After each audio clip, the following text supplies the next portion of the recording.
여러분, 오늘 읽었던 요한복음의 이 말씀은 예수님이 십자가를 지기 전날 밤 있었던, 즉 마가의 다락방에서 성만찬을 하면서 제자들에게 얘기했던 내용이 바로 이 내용입니다. 그래서 그 내용이 무려 13장에서 17장까지 13, 14, 15, 16, 17, 요한복음이 21장인데 십자가 돌아가시기 전날 밤 목요일 날 있었던 사건이 무려 5장입니다. 그래서 이것을 뭐라고 하냐면 바로 다락방 강화라고 합니다. 마가의 다락방에서의 강화는 강조해서 말씀하셨다고 하는 의미인데, 마지막 고별 설교요, 유언입니다. 유언은 죽은 다음에 하는 것이 유언이 아닙니다. 유언은 자녀들이 살아있을 때 정신 똑바로 차려라, 이게 아버지의, 이게 어머니의 마음이야 라고 하는 것입니다. 예수님은 당신이 내일이면 붙잡혀갈 것을 아셨습니다. 그래서 오늘 이 저녁 전날 밤에 가장 중요한 얘기를 한 것이 바로 고별설교, 바로 다락방 강화였던 것입니다. 근데 여러분이 만약에 주님의 부르심을 받는 것을 눈치챘어요, 알게 됐어요. 그러면 여러분이 무엇을 얘기하겠습니까? 나름대로 가장 중요한 얘기를 할 거예요. 어떤 분은 통장 정리를 할 겁니다. 어떤 사람은 내가 집이 땅이 있다는 것을 정리할 거예요. 그러나 정말 자녀에게 중요한 것이 무엇인지를 여러분이 한번 곰곰이 생각해 보셔야 됩니다. 제자들도 처음에 예수님 따라갔을 때 무언가 얻으려고 갔습니다. 그래서 예수님이 십자가에 달려 돌아가실 때 베드로가 예수님의 멱살을 붙잡고 너 죽으면 안 돼 반말한 겁니다. 가나요란 말이 멱살 붙잡고, 내가 너를 뭘 따라다녔는데, 왜 3년 동안 금을 다 버리고 집 다 버리고 따라왔는데 이제 죽어? 이게 베드로의 속셈이 보였던 순간입니다. 근데 예수님께서 베드로에게 뭘 줬지요? 권력을, 땅을, 아파트를? 그것이 아니었습니다. 바로 오늘 본문이 성령에 대한 말씀입니다. 그래서 오늘의 본문은 성령의 도래, 가장 좋은 것, 성경에서 말씀하시는 가장 좋은 것, 그 성령에 대한 말씀을 제자들에게 주님이 친히 말씀하고 있습니다. 자, 어제 우리가 최 목사님 통하여서 새벽 큐티에 아주 간략하지만 원리적인 말씀을 잘 나눴는데, 그 14장 6절에 예수님의 말씀이 이렇게 시작합니다. 자, 같이 한번 읽어볼까요? 시작. 내가 아버지께 구하겠으니 그가 또 다른 보혜사를 너희에게 주사 영원토록 너희와 함께 있게 하리니. 자, 주님이 하나님께 구한 것이 있는데 그게 뭐냐면 또 다른 보혜사를 너희에게 주기를. 너희가 이것을 받아야 되는데 또 다른 보혜사, 여러분이 이 말씀을 아는 분도 있겠지만 이 또 다른 보혜사라는 말씀이 성령을 이해하는데 굉장히 중요한 키입니다. 왜 그럴까요? 여러분, 먼저 보혜사란 말은 보호하고 은혜를 준다. 영어에는 카운셀러, 그분이 옆에서 상담해 주시고 우리의 모든 아픔을 아시는 카운셀러. 헬라 말로는 뭐죠? 파라클레토스, 옆에서, 파라클레토스, 헬프, 도와주는 분이시다. 그분이 우리를 고와 같이 놔두지 아니하고 옆에서 친히 도와주시는 분이다. 이것이 성령이잖아요. 근데 오늘 말씀이 뭐라고 했죠? 또 다른 보혜사, 또 다른 보혜사를 너에게 주사. 이 말은 뭐냐 하면 예수님이 오리지널 보혜사라는 것입니다. 예수님이 오리지널로 내가 너희를 보호하고 내가 너에게 은혜를 주기 위하여 이 땅에 왔도다. 보혜사인데 또 다른 보혜사를 너에게 줄 것이다. 성령의 도래에 대한, 성령이 오시는데 또 다른 보혜사가 온다는 것입니다. 그 성령을 받으면서 너희는 그를 안다. 왜냐하면 그 성령은 나하고 똑같지만 다른 영이기 때문에. 그래서 우리가 하나님을 성부 하나님, 성자 하나님, 성령 하나님이라고 일컫는 이유가 여기 있는 것입니다. 하나님의 본체시만은 예수님의 하나님이 있고 영으로 오신 성령의 하나님이 있음을 말씀하고 있는 것이죠. 즉 성령님은 예수님의 또 다른 영이신 성령 하나님이시고, 그 성령 하나님을 통하여서 제자들은 예수님을 알았던 것입니다. 자, 그렇다면 오늘 이 본문을 통해서 예수님은 왜 너희에게 성령을 주겠다고 하셨을까요? 성령을 왜 받아야 될까요? 왜 성령을 알아야 될까요? 구체적으로 무엇입니까? 오늘 본문 26절에 함축적으로 나와 있는데 이 말씀을 근거로 해서 성령의 역할이 무엇인지를 3가지 말씀을 드리겠습니다. 여러분, 예수 믿는 우리가, 성령 시대를 살고 있는 우리가 성령이 하시는 일을 알지 못한다면 헛 붙잡고 예수 믿는 거하고 똑같습니다.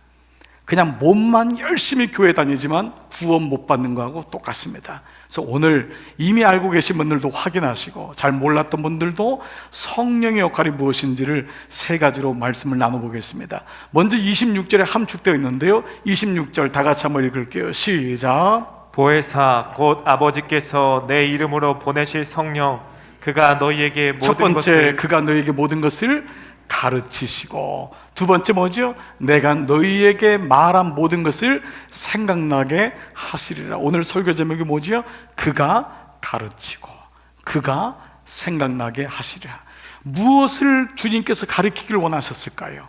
성령께서 무엇을 생각나게 하시길 원하셨을까요? 세 가지입니다. 성령의 역할은 무엇보다 먼저 성령님은 우리로 하여금 예수님을 알게 합니다.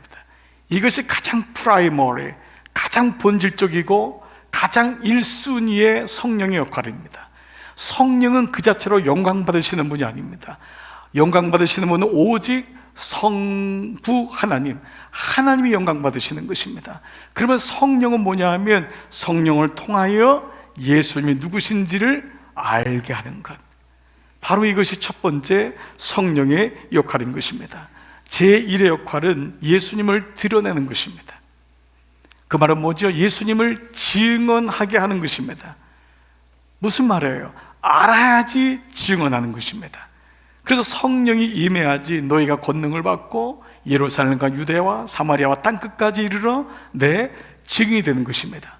성령이 임하지 않으면 예수님을 알 수가 없기 때문에 증인될 수가 없는 것입니다. 오늘 마찬가지입니다. 그래서 고린도후서에서 이 성령에 대해서 그 전서에서도 사도 바울이 얘기하는데, 먼저 오늘 그 성령을 뭐라고 말씀하시냐면 그는 진리의 영이라. 오늘 17절 전반절에 그는, 성령은 진리의 영이라, 알의 영이라는 거예요. 그 진리는 뭐죠? 성령님을 통해서 예수님을 알게 하는 것입니다. 진리의 영이 없으면 예수님을 알 수도 없고, 알 수 없으므로 예수님과 동행할 수도 없고 예수님을 증언할 수도 없는 것입니다. 그래서 고린도 교회를 향해서 사도 바울이 뭐라 그랬어요? 또 성령으로 아니하고는 누구든지 예수를 주시라 할 수 없느니라. 성령이 없으면은 예수님이 누군지 모르는데 어떻게 주님이라고, 성령을 나의 구주라고 고백할 수가 있겠어요? 여러분들이 오늘 이 시간 주님이 나의 구주십니다, 이 고백을 하는 것은 여러분의 의지가 아닙니다. 어떤 분은 습관적으로 하니까 그러하다고 생각하지만 오늘 이 말씀처럼 성령으로 아니하고는 누구든지 예수를 주라 할 수 없느니라 그랬습니다. 그러므로 성령은 예수님을 알게 합니다. 그래서 성령은 예수님을 알게 함으로 예배하는 자가 어떻게 예배하는지도 말씀하고 있습니다. 요한복음 4장 24절 하나님은 영이시니 예배하는 자가 신령과, 이 신령이란 말은 신령한 마음이 아니라 바로 in spirit, 성령으로입니다. 우리는 오랫동안 이 개역 성경의 번역 때문에 많은 사람들이 예배에 대한 오해를 가지고 있었어요. 신령한 마음으로, 내가 영적이어야지, 신령하고. 옛날에 무당도 신령하다고 했습니다. 제가 시골에서 소를 잘 찾았어요. 근데 마을 사람들이 그 젊은 사람이 신령하네 그랬습니다. 신통하네 그랬어요. 근데 그 말이 아닙니다. 여기서 신령이란 말은 오직 성령으로, 그리고 신령과 진정으로의 진정은 in truth, 바로 말씀으로입니다. 세상의 진리가 아닙니다. 그래서 예배하는 자, you must worship in spirit and in truth. 신령과 진정으로 예배할 수 있다는 것입니다. 그러므로 성령의 역할의 첫 번째는 예수님을 알게 합니다. 두 번째로 성령의 역할이 뭘까요? 두 번째는 바로 말씀을 알게 합니다. 성령이 와야지만이 말씀이 보입니다. 성령이 오셔야지만, 알아야지만 말씀이 들립니다. 자, 26절을 다시 한번 봐보세요. 보혜사 곧 아버지께서 내 이름으로, 하나님이 하나님의 이름으로, 성령 하나님이란 거예요. 그래서요, 성령 그가 너희에게 모든 것을 가르치시고, 그분이 말씀을 가르치시고, 그분이 내가 너희에게 말한 모든 것을 생각나게 하시리라. 그분이 생각나게 하는 것입니다. 성령이 오셔야지만 성령의 가르침을 통하여서 말씀이 보이고, 성령을 통해서 그분이 교사되어야지만이 내가 가르침 받고 그분을 통하여 말씀이 나에게 들리고 기억나게 하신다는 것입니다. 성경은 하나님의 영으로, 그래서 God breathed, 하나님이 숨을 불어넣으신, 창세기 2장 7절에 하나님이 생기를 불어넣으시니 생영이 되었더라 그랬어요. 하나님의 생기, 그래서 사도행전에도 바람 같은 성령이라고 했죠. 하나님의 영으로, 모든 성경은 하나님의 영으로 된 것으로. 그러므로 하나님의 영이 아닌 자기의 영을 가진 사람에게 성경이 보일 리가 없는 것입니다. 성경은 하나님의 감동으로 쓰여졌는데, 하나님의 영으로 쓰여졌는데, 하나님이 성령에 의해서 써졌는데, 인간의 영을 가진 사람이 아무리 성경을 보고자 해도 성경이 보이지 않는 것과 마찬가지입니다. 나이가 들면서 혹은 인생의 아픔을 경험하기도 하면서 성경을 보니까, 아니 성경에 이런 말씀이 있었어, 왜 내가 젊었을 때 이 말씀을 몰랐지? 왜 그렇게 아버지가 성경을 보라고 했던 그 말씀을 몰랐지? 내가 영어 공부하는 거 반만 투자했어도, 내가 그 세상에 공부하는 거 10분의 1만 투자했어도 그 지혜가 올 텐데. 저는 지금도 너무 감사한 게, 그 초등학교 때 교회에 혼자 다녔을 때, 중학교 들어갔을 때 선생님이 학교 가서, 제가 새벽기도 끝나고 갈 데가 없으니까요, 새벽기도 끝나고 6시에 학교를 제일 먼저 갔어요. 수희 아저씨랑 제일 먼저 만나서 운동장 열고 들어가서 아이들이 안 와요. 2시간 동안요. 애들이 8시나 돼서 오거든요. 뭐 했으면 좋겠습니까? 했더니 선생님이 이걸 분철로 만들어줘가지고, 애들한테 창피함 당하잖아요. 너무 크니까 분철로 만들어가지고 성경을 읽었는데, 그게 중학교 1학년 때부터 성경을 읽기 시작했습니다. 중학교 3학년 되니까 선생님이 영어로 성경을 읽으라 그러더라고요. 그때 처음으로 성경을 영어로 읽기 시작했습니다. 근데 그것이 제 평생의 영어의 실력이 되었어요. 하나님의 는 놀랍습니다. 성경이 아직도 닫혀진 자녀들이 많습니다. 성경을 아직도 모릅니다. 그런데 무엇입니까? 성경은 하나님의 감동으로 되었기 때문에 그 말씀을 의지하고 성령님을 의지하면 성경이 보이기 시작해요. 은혜가 들어오기 시작해요. 눈물이 쏟아지기 시작하고, 하나님이 이런 분이셨구나, 여기 지혜가 있구나, 여기 세상 살아가는 도리가 있구나, 여기 구원의 메시지가 있구나. 여러분, 성경을 통해서 예수님 만나기를 주의 이름으로 축복합니다. 그런데 그 바로 견인자가 성령님이십니다. 성령님이 계셔야지만 성경이 읽히고 성경을 보게 되고 말씀을 알게 되는 것입니다. 세 번째, 성령님의 역할은 무엇일까요? 첫 번째는 예수님을 알게 하죠. 두 번째는 말씀을 알게 하죠. 세 번째는 세상을 알게 합니다. 세상을 알게, 세상이 어떠한지를 비로소 말씀을 통하여, 성령님을 통하여 알게 됩니다. 요한복음 16장 7절 8절 다음 주 중에 새벽 큐티에서 묵상될 말씀인데, 그러나 내가 너희에게 실상을 말하노니, 진짜를 말한다. 실상. 믿음은 보이는 것의 실상이요, 진짜를 내가 말하는데, 내가 떠나가는 것이 너에게 유익이라. 내가 십자가를 져야지 유익이에요. 왜냐하면은 내가 떠나가지 않으면은 보혜사 성령, 또 다른 보혜사가 너에게 오지 않아요. 예수님은 육으로 팔레스타인 땅에 있었기 때문에 육체로는 우리하고 상관이 없잖아요. 올 수가 없어요. 근데 그분이 십자가를 져야지만이 하나님의 영이 와서 무소부지하시고 모든 민족과 모든 장소와 시간을 초월해서 오시는데, 그래서 내가 그를 너희에게로 보내리니, 그 다음에 그가 와서, 성령이 와서 세 가지를, 죄에 대하여, 의에 대하여, 심판에 대하여 세상을 책망하리라.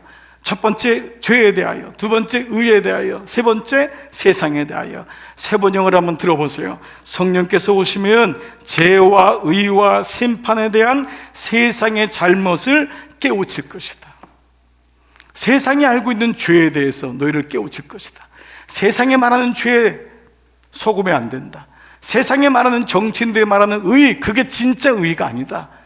세상은 심판이 없다고 하지만 나는 너에게 말한다. 심판이 있다. 그래서 성령께서 오셔야지만이 죄와 의와 심판에 대한 세상의 잘못을 깨우치실 것이다. 세 번째 성령의 역할은 뭡니까? 세상을 비로소 알게 됩니다. 성령이 없으면 세상을 끌려갑니다. 세상이 뭔지를 모릅니다. 끊임없이 예수 믿으면서 정치 얘기하면서 인생을 마무리하는 분이 얼마나 많습니까? 하나님을 알지 못하고 끌려다니면서 내가 모든 걸 다 아는 것 같지만 죄도 모르고 의도 모르고 심판도 모르는 것입니다. 영국 성공의 주교이자 신약성경의 학자이죠. C.S. 루이스 이후로 가장 크리스찬 기독교 변증가로 알려진 톰 라이트라고 하는 분이 있습니다. 이분이 많은 저서를 썼고 아주 복음주의자 입장에서 제대로 쓴 글들이 굉장히 많은데, 그분이 톰 라이트와 함께하는 기독교 여행이라고 하는 책에서 기독교적 삶이라는 게 무엇이냐, 기독교적 삶, 윤리적으로 깨끗하고 사회적으로 명망이 있고 이것이 기독교적 삶이냐, 성령이 없는 기독교적 삶은 없다. 그러면서 이 마지막 얘기를 이렇게 했어요. 자, 생각해보라. 어떻게 내 자아가 스스로 죄인이라는 것을 인식할 수 있을까? 내 자아가 스스로 내가 죄인이라는 것을 인식할 수 있을까? 어떻게 이 세상의 불법과 편법의 끈질김 속임수 가운데 살면서 하나님 나라의 의에 대해서 목마를 수 있을까? 어떻게 이 땅에 살면서 이 편법과 불법 속에 살면서 하나님 나라의 의에 대해서 목마를 수 있을까? 어떻게 영원히 끝내고 싶지 않은 이 탐욕의 땅에서 장차올 하나님의 끝시간, 그 심판을 알고 준비하며 기다릴 수 있을까? 이것은 오직 성령님이 오셔야지만이 가능하다. 이것이 여러분 안에서 스스로 가능할까? 이것이 성령님이 하시는 일이다. 이 성령님의 일하심을 인정하는 것이 바로 기독교적 삶이라는 의미다. 성령이 없이는 기독교적 삶의 의미는 아무 의미가 없는 거예요. 오직 성령 안에서 비로소 우리는 예수 그리스도를 따라 새로운 삶을 살게 되는 것이다. 꼭 이분의 얘기를 우리가 인용하지 않더라도 여러분은 이미 이 말씀의 깊이와 이 말씀이 무엇을 의미하는지를 알고 있을 것입니다. 그렇습니다. 성령님은 우리로 예수님을 알게 합니다. 성령님은 우리로 말씀을 알게 합니다. 성령님은 우리로 세상이 어떠한지를 알게 합니다. 그렇다면 역설적으로 말하면 성령이 계시지 아니하시면, 성령님이 없고 성령님과 동행하지 않고 성령님을 인정하지 않는다면 예수님을 알 수도 없고 말씀을 알 수도 없고 세상을 알 수도 없다는 것입니다. 그러므로 기독교적인 삶은 성령님의 존재와 성령님의 동행과 성령님과의 함께하는 삶에서부터 시작한다는 것입니다. 매 순간마다 또 다른 보혜사이신 성령님이 하나님이신 것을 알고 하나님이 어디 계셔? 라고 하는 그 질문에서부터 너희는 너희가 하나님의 전인 것과 하나님의 성령이 너희 안에 계신 것을 알지 못하느냐? 내 안에 하나님의 영이 계시구나. 하나님이 날마다 말씀하고 있구나. 매 순간 말씀하는데 내 지식과 내 의지와 내 판단과 내 습관으로 차단되어서 내 죄로 인하여서 그 성령님과 교제하지 못하고 성령님이 내 안에 오셨음에도 불구하고 어느 날 소멸되고 있구나. 저는 성령님을 초청하고 동행할 때마다 두 가지의 말씀을 꼭 기억에 두고 암송하고 생각합니다. 첫 번째 말씀은 고린도전서 2장 10절, 성령은 모든 것 곧 하나님의 깊은 것까지도 통달하시느니라. 그분이 성령 하나님이기 때문에 그분이 완전하신 거예요. 그분이 모든 걸 아시는 거예요. 성령은 하나님의 깊은 것까지도 통달하시는 거예요. 그분은 모든 능력을 가지고 있고 모든 걸 아시고 있고 모든 것을 할 수 있는 분이에요. 그리고 두 번째, 에베소 4장 30절, 하나님의 성령을 근심하게 하지 말라. 이 말은 뭐지요?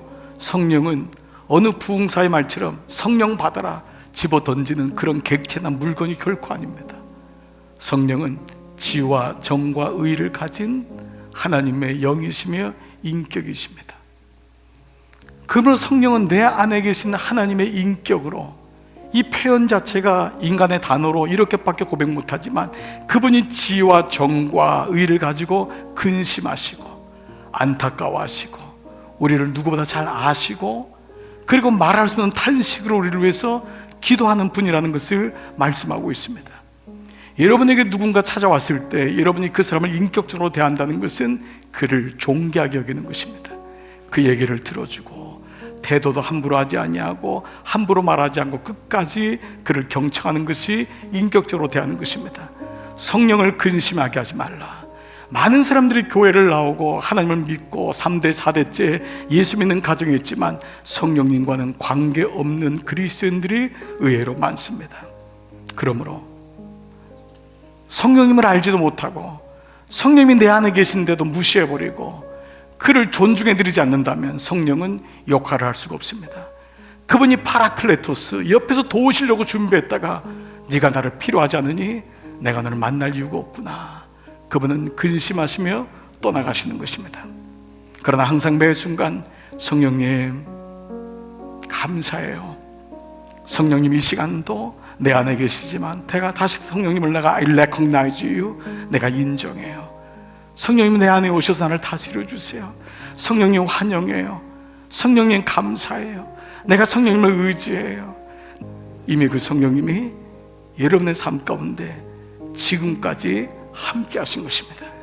그렇다면 지금까지 함께 하셨지만 이제 내가 해야 될 일이 있습니다. 이제는 알았습니다.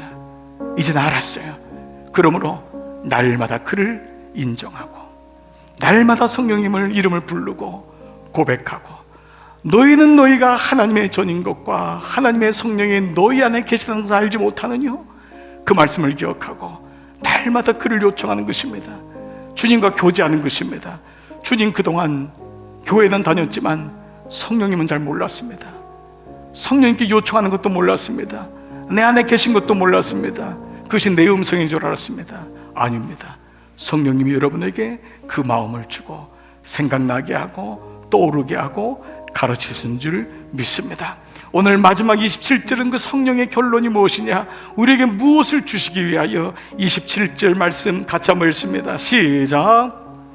너희에게 끼치노니 곧 나의 평안을 너희에게 주노라. 내가 너희에게 주는 것은 세상에 주는 것 같지 아니하니라. 너희는 마음에 근심하지도 말고 두려워하지도 말라. 첫 번째 성령에 대한 말씀에 그 다음 말씀에 나오는 첫 번째 단어가 뭐죠? 평안을, peace, shalom. 육체적인, 혼적인, 영적인 모든 것을 아우르는 샬롬. 이 성령이 임해야지만 염려하고 근심하며 두려움에 쫓기는 인생이 아니라 이것은 세상이 주는 평안하고 다르다. 여러분 통장 잠깐 보면은 나 괜찮네, 이만하면 괜찮네, 근데 또 불안해집니다. 여러분 직장 가서 승진하면은 나 괜찮게 살았네, 근데 또 불안해집니다. 근데 이것은 세상이 주는 것과 같지 아니하나니 이것이 하늘로부터 온 것이기 때문에, 그래서 성령에 대한 그 다음 말씀이 뭐예요? 마음에 근심하지도 말고 두려워하지도 마라. 이 말은 역으로 말하면 성령이 없으면 근심과 두려움에 끌려다닙니다. 이것을 기도라고 착각하는 분도 있습니다. 아닙니다. 성령이 오시면 물론 육을 가졌기 때문에 이 땅에 살지만 근심이 옵니다. 두려움이 옵니다. 그러나 성령께 요청하는 것입니다. 성령님, 내가 두렵습니다. 내가 근심이 옵니다. 네, 성령께서 말씀하십니다. 평안을 내게 끼치노니. 끼친단 말은 장악한단 말입니다. 줬다 뺏는 것이 아닙니다. 부분적인 것이 아닙니다. 완전히 내 안에 평안으로 가득할지어다. 오늘 이 은혜가 여러분 안에 충만하여 그가 가르치고 그가 생각나게 하리라. 성령이 여러분과 함께 하심을 잊지 마시고 이번 한 주간도 여러분의 인생이 지금부터 성령님과 동행하시는 이런 모두 되시기를 주님의 이름으로 축복합니다.